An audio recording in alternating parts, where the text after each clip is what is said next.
tonight. I'm a Republican, but I call myself a Trumpican. To think that you can control or stop the flow of data on the internet, it's absolutely ludicrous. The youngest defendant is 91 years of age.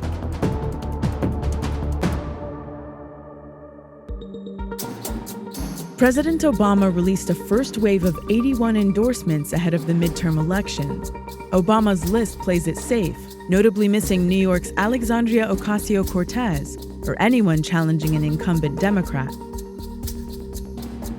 A Vice News investigation found that Trump administration cuts to foreign aid and UN peacekeeping forces in the Democratic Republic of Congo have hampered efforts to respond to an ethnic cleansing campaign and the humanitarian crisis that followed.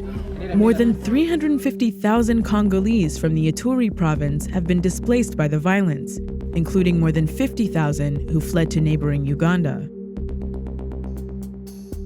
Special counsel Robert Mueller is asking New York federal prosecutors to investigate whether several high-profile lobbyists broke the law by failing to disclose they were working for a foreign government. Mueller's referrals target 3 men whose associated firms were recruited by Paul Manafort to do work that was later revealed to be on behalf of the pro-Russian Ukrainian government. The fraternal organization of the Freemasons is finally loosening its membership. Women are still forbidden, but trans men are now allowed to join their club. The United Grand Lodge of England, the group's governing body, also says current members who've transitioned to identify as female shouldn't be kicked out. All members will still be referred to as brothers.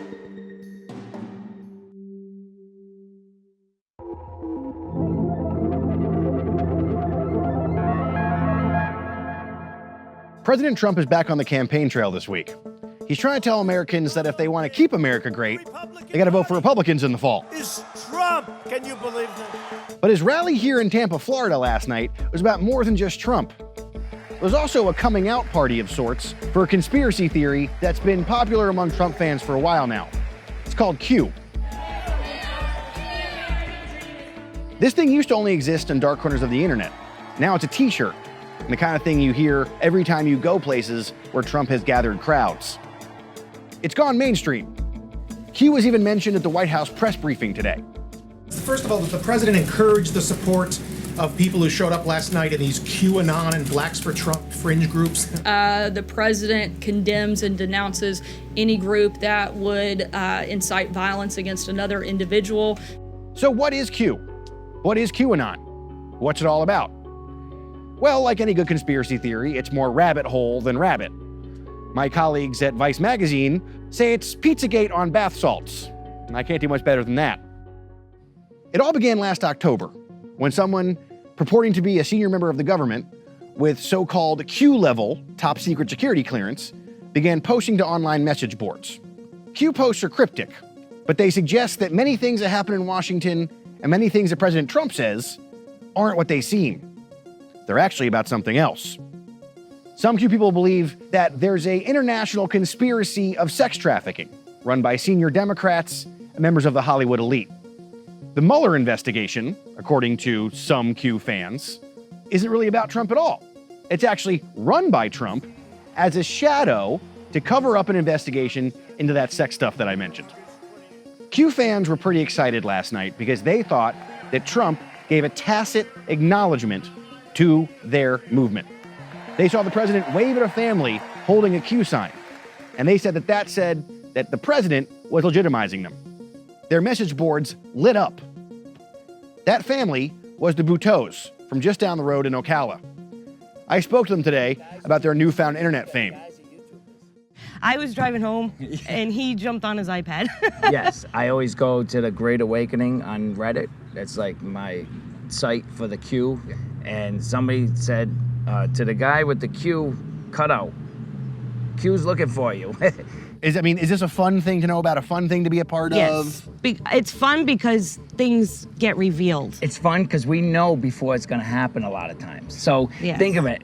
When things are happening, we got a smirk on our face and go, Q told us.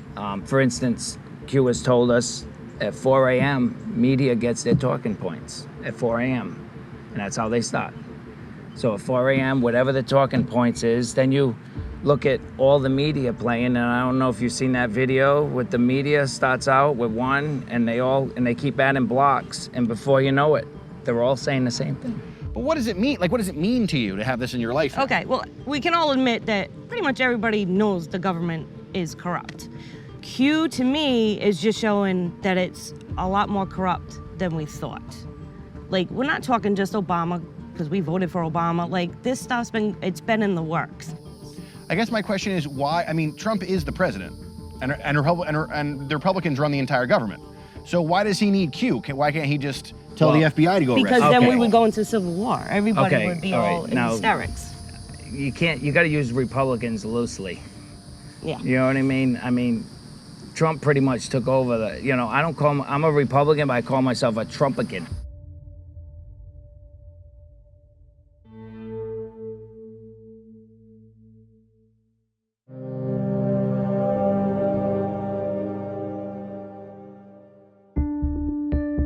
What Alfredo Orihuela has in his hands is something that wasn't supposed to be available.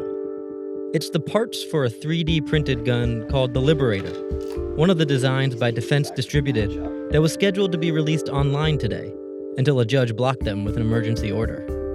For weeks, lawmakers and pundits have been freaking out about a sudden stockpile of 3D guns. This is about weapons of war being made in people's living rooms. Critics are calling it downloadable death. What could possibly go wrong? But as Orihuela's living room makes clear, the battle over 3D printed firearms has been over for years. Where'd you get the blueprints from? I thought they weren't available online. They are available online, and we're in an era where people can get the latest Drake album or Infinity War at will. To think that you can control or stop the flow of data on the internet, it's absolutely ludicrous. Orihuela runs a 3D printing company out of his home.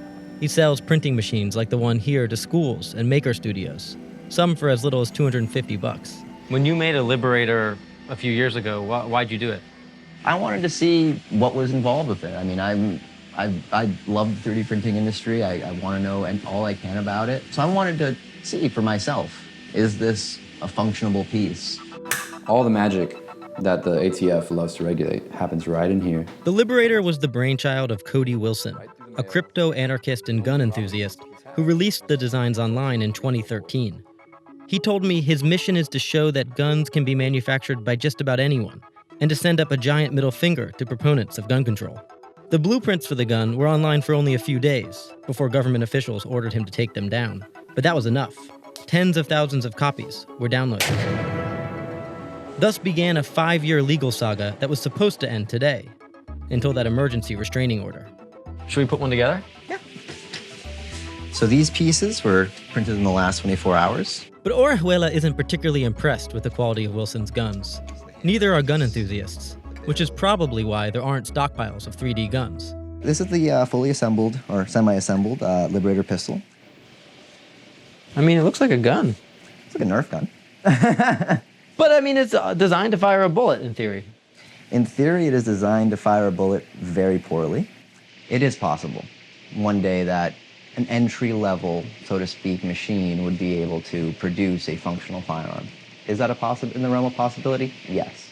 But again, I don't see that as something new. People can make their own firearms. They can make untraceable firearms in a variety of other ways. And 3D printing is simply a new way of making guns. It's not a good way of making guns. 3D technology will dramatically improve in the future, but there are a ton of other ways to legally make an untraceable gun already. Is everyone kind of freaking out about nothing?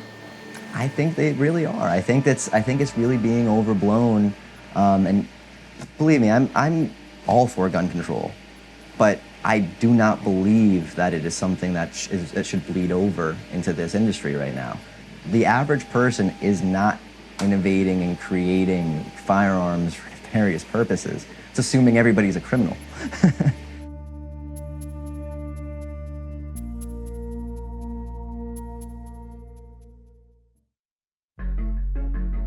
Fireball multiple.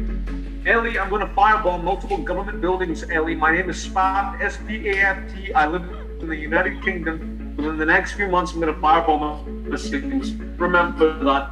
And if you don't report me to the police, it's on your conscience, honey. Those are kind of sarcastic bits. This is a performance. For the cameras and for me, a woman. Because this is a chat room of incels. Virgins spread across 3 continents. These are my friends. This guy's name, we call him Prince. Bald already. This is a guy named Dank. He's a compulsive liar. Yeah, Joey's this vice bitch still there. Written by fuck you. And that's just how we talk though, you know, like this bitch, that nigga, this, that, you know, like it's just like vulgar. And you could call that toxic, but we're all desensitized to it. Most of the world was introduced to incels when Elliot Rodger killed 6 people at UC Santa Barbara in 2014. Police didn't have to search long to learn what motivated a 22-year-old gunman to kill 6 people and injure 7 others. Before doing so, he posted a 141-page manifesto, mostly blaming women for not having sex with him. I will slaughter every single spoiled, stuck-up, blonde slut. It made him a hero among some incels.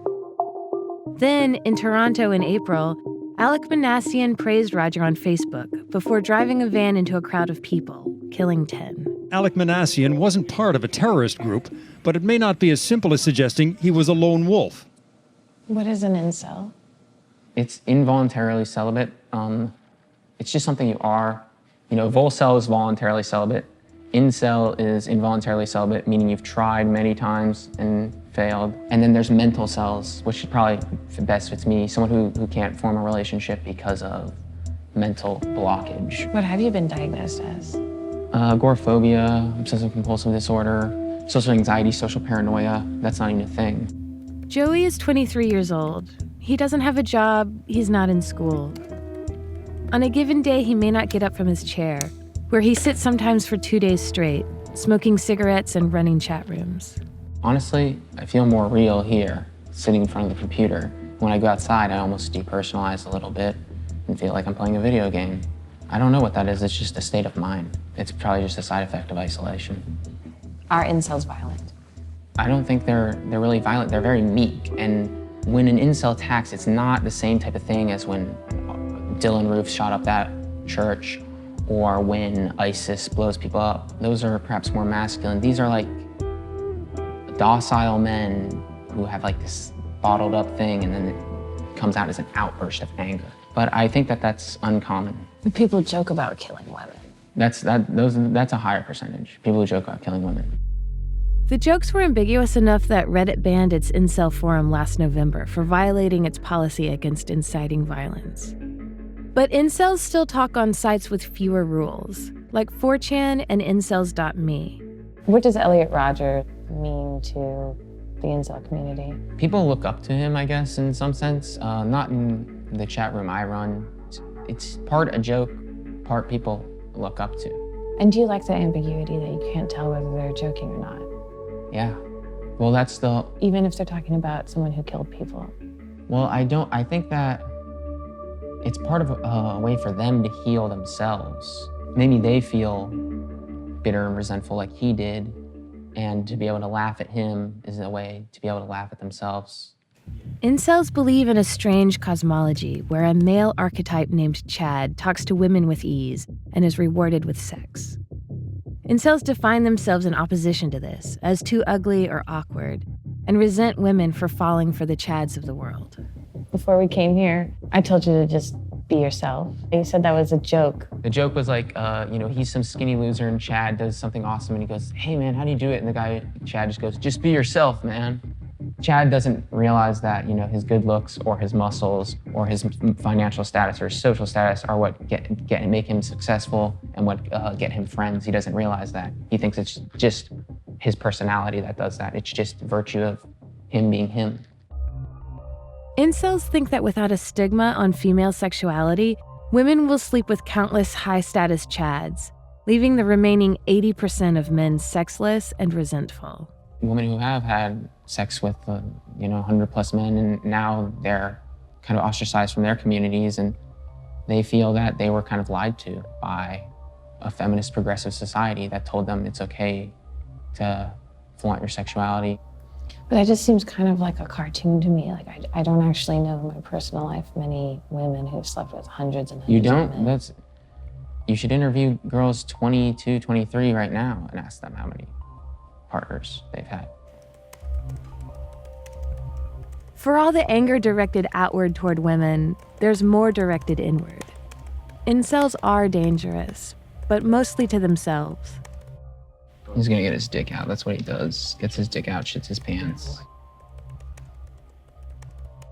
He's shitting his pants. Jesus fucking Christ, dude. This is what happens. Wow. This stunt was one of this guy's recurring jokes. So was suicide. He died at home on July 7th. Coroners haven't yet ruled on a cause of death. In this subculture, people bond over self-loathing. Joey says it's therapeutic, but 4 of his friends have killed themselves.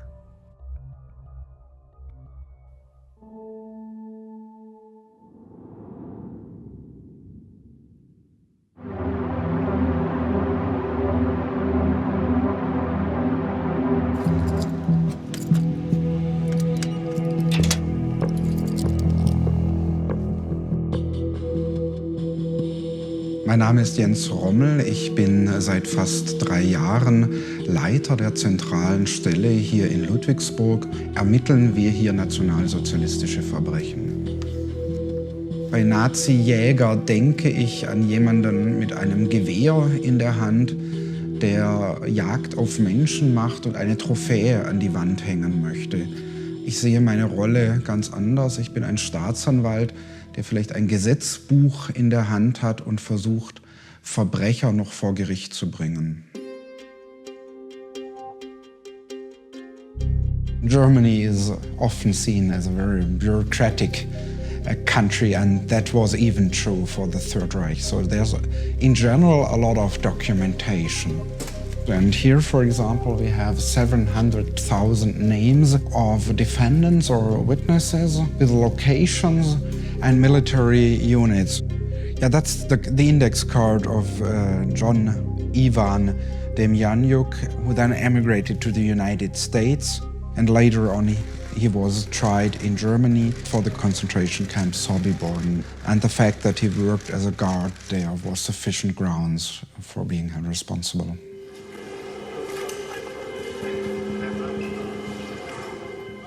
Das ist die erste Frage, die ich privat und beruflich immer gestellt bekomme. Was wollt ihr noch mit den alten Männern? Und in der Tat, wenn wir uns zurückerinnern an die letzten Verhandlungen, waren es alte, gebrechliche Männer, weit in ihren 90ern, die hier vor Gericht stehen. Die deutsche Nachkriegsgesellschaft hat sich schwer getan mit diesen Verbrechen, aber dann entschieden, dass die schwersten, nämlich Morde, bis zum Schluss verfolgt werden sollen. Und das ist eben jetzt die Konsequenz, dass sich keiner bis an sein Lebensende sicher fühlen kann, wenn er sich an solchen Staatsverbrechen, an Verbrechen gegen die Menschlichkeit beteiligt hat. We have seen about 6,000 verdicts in Germany, and we were involved in about 120,000 investigations. So that's a rather bad ratio when it comes to the number of convictions. But there are a lot of difficulties. Most of the defendants were dead at the time when we started our investigations, but we did not know that. On the one hand, it's fate, and we know it from a logical point of view, but personally, I still find it frustrating. Derzeit sind 4 Personen angeklagt, die Wachleute in Konzentrationslagern gewesen sein sollen. Jetzt ist es Aufgabe der Gerichte zu prüfen, ob der Verdacht genügt, ob genügend Beweise da sind und ob die Person noch in der Lage ist, so ein Verfahren durchzustehen. Wir hoffen, dass wir in diesem Jahr auch noch Hauptverhandlungen mit öffentlicher Verhandlung vor Gericht erleben werden. I think we have a few years left. And then it's up to the ministers of justice to decide whether we shall close our files here and hand it over to the archive, or whether we shall continue. But the youngest defendant is 91 years of age, and it's getting more and more difficult to find someone still alive and still fit to stand trial.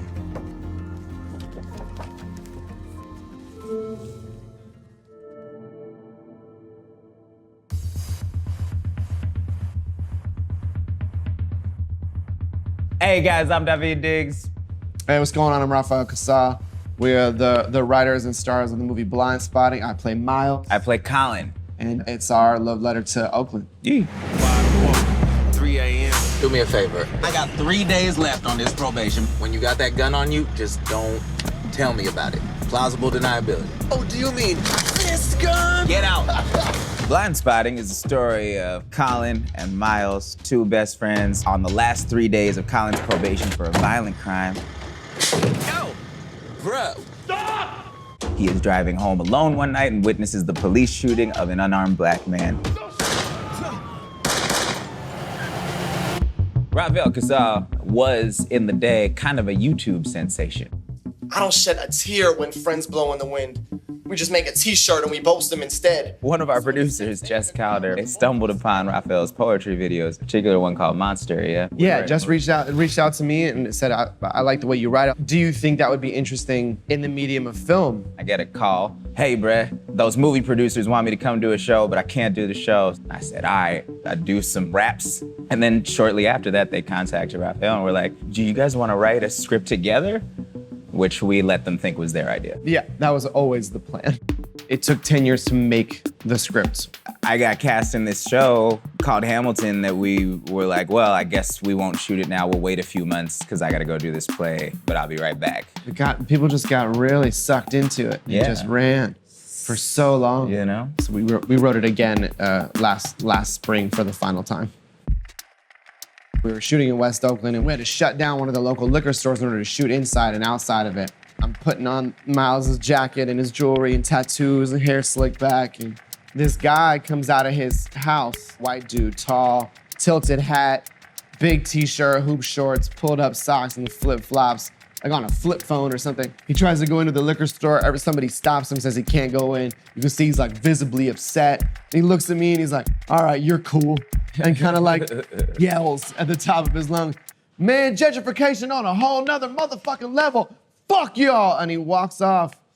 And I just remember looking at him going, oh, Miles. That's Miles. That's who he is. What is this? Oh, hey, I would like to get out. Look at this. A better one in the glove, though. Yeah. I ain't trying to go back to jail. Very nice. Oh, I just got an Uber pickup. You got it.